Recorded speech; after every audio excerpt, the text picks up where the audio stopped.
What is up, side hustlers, entrepreneurs, business builders, and dream makers? Welcome to the Sell Your Side Hustle Podcast, episode 77. It's great to be back in your buds once again, as we are every single day of the work week. Today, I want to give you guys a lesson from my past. I want to give you some tips on moving forward in your business to not make the same mistakes that I've made. I would love it if you were to learn my lessons without accruing my scars. And so to do that, I'm going to share with you the top 6 biggest mistakes that I've made in my business that stopped me from growing. And hopefully from hearing those mistakes, you can learn to not do them.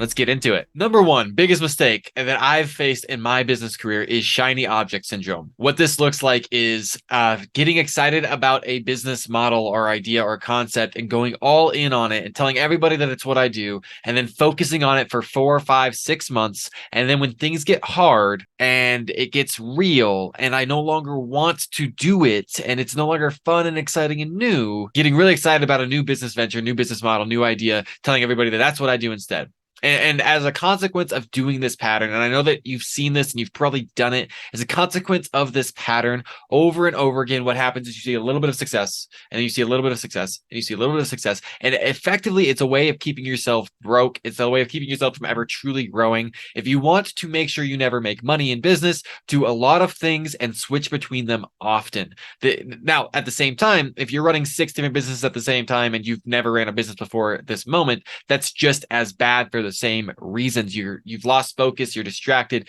you don't have the dedication to the singular task that's necessary to be successful. So shiny object syndrome is a killer that so many of us face early on in business, and some of us get trapped in it for a decade plus. So I want you to realize that if you want to be successful in business, the only way to do that is to pick something and dedicate the next 5 to 10 to 15 to 20 years of your life to that task. When you do that, then you will see fruit from it. But you're not going to see overnight success. That's not really a thing that happens. And every business is hard. Every business sucks. You got to pick one that you're willing to stick with for the long haul and actually stick with it for the long haul if you have any chance of hitting the goals that you desire in life. It brings us to number 2, which is actually really similar to number 1, but with slightly more focus. Number 1 is shiny object syndrome, trying different businesses. Number 2, I call it offer spamming. And this is coming up with a million different offers inside your existing business. Everything's kind of the same, but you're constantly coming with new ideas, new offers. And what happens with that is similar, in that each one of your offers will get a couple bites, and it will be just enough to get you excited.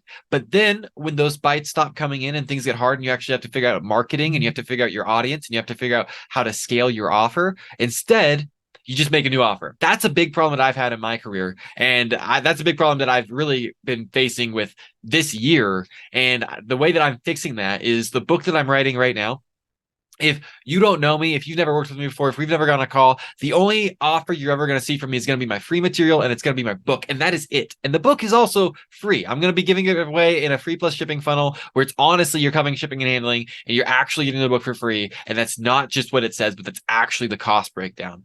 And then if you buy it on Amazon, it's like $20. But offer spamming is just as bad because you lose focus. You're not able to build a reputation, not able to build an audience. And what it does is it makes people look to you for commodities and for offers, and they don't care about you. You don't build a tribe as long as you're offer spamming. You don't build an audience. You don't build true fans as long as you're offer spamming. So you don't really build a stable business. You got to pick one thing, one business, one offer, focus on that until you hit 7 figures. That's the advice that I have for you after learning the wrong way that's what you need to do if you ever want to hit 7 figures. Number 3, competing on price. When you compete on price, you make yourself a commodity. You are automatically racing to the bottom. You're losing all your profit margin. You're losing all of your revenue. You're losing all of your value. You're losing all of your authority to the client.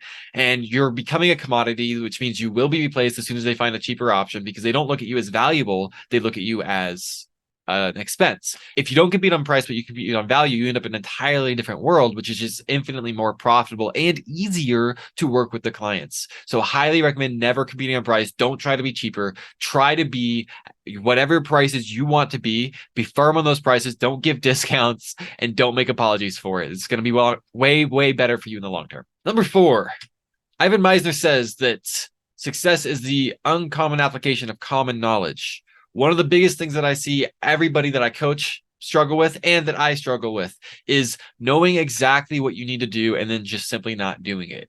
It's the can't versus the won't mentality. There's these things that we think that we can't do, but the reality is that we won't do them. We're not willing to do them. And we got to get over ourselves if we want to actually see progress in business. One of those things might be calling your list. If you have an opt-in form where everyone's giving their phone numbers, call them within 5 minutes. Call them as soon as they opt in. You know that that's going to be a way that you make more money. You know that when you don't do it, you don't make money, and yet you don't do it.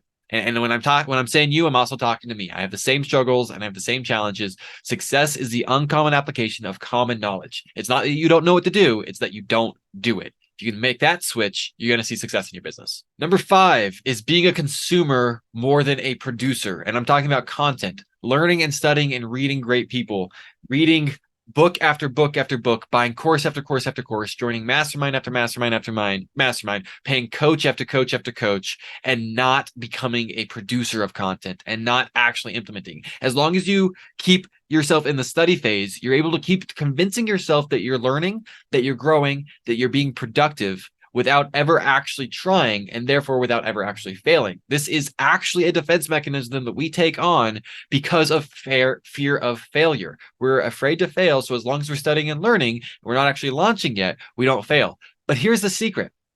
The successful people that you look up to in any industry, the people who are where you want to be, got there by failing a lot, by being willing to fail, by realizing that's how we learn.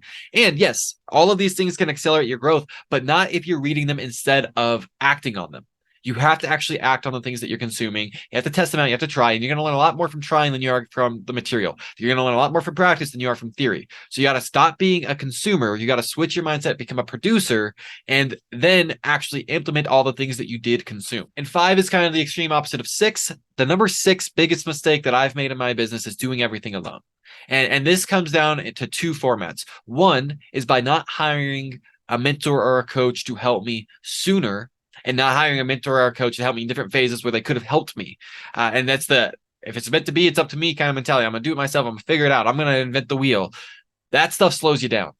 And at the same time, it's not taking on a team as soon as you should take on a team.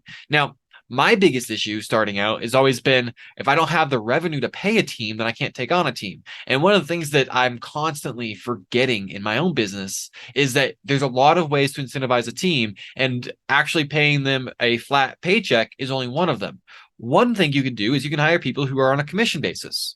You can hire appointment setters and closers on a commission basis. That way they only get paid when you get paid, and that way everybody has equal stake in it. All of our livelihoods are based on performance, and therefore we are actually operating as a team and not as an employee and an employer, right?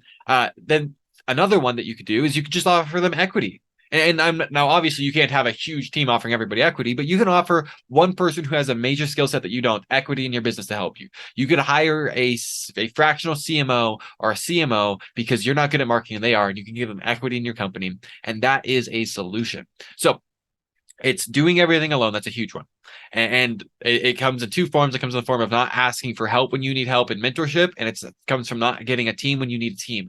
Both those things stunt your growth, and the best way to overcome those is just to recognize, no matter how good I am, will never be as good as 10 other people doing the same thing. And maybe you think I actually am that good. I'm better as good as 10 other people doing the same thing. Well, you're not as good as 100 other people doing the same thing, right? So growing a team will always be the long-term play. It gives you more leverage, and your time is limited. But if you go a large enough team, you can now leverage more time, the most valuable asset we have, and get more results. Greater leverage will always equal greater success. So just to recap, those 6 things are chasing shiny objects, offer spamming, competing on price, not doing the things that I know I need to do, being a consumer rather than a producer, and trying to do everything alone. If you can simply make it your goal to make sure that you do the opposite of all of those 6 things, you will be way more successful in the next 12 months than you have been in the last 5 years if you've been struggling with those things up until this point. That's what I got for you guys today. Love you so much. Be in your earbuds once again tomorrow. God bless.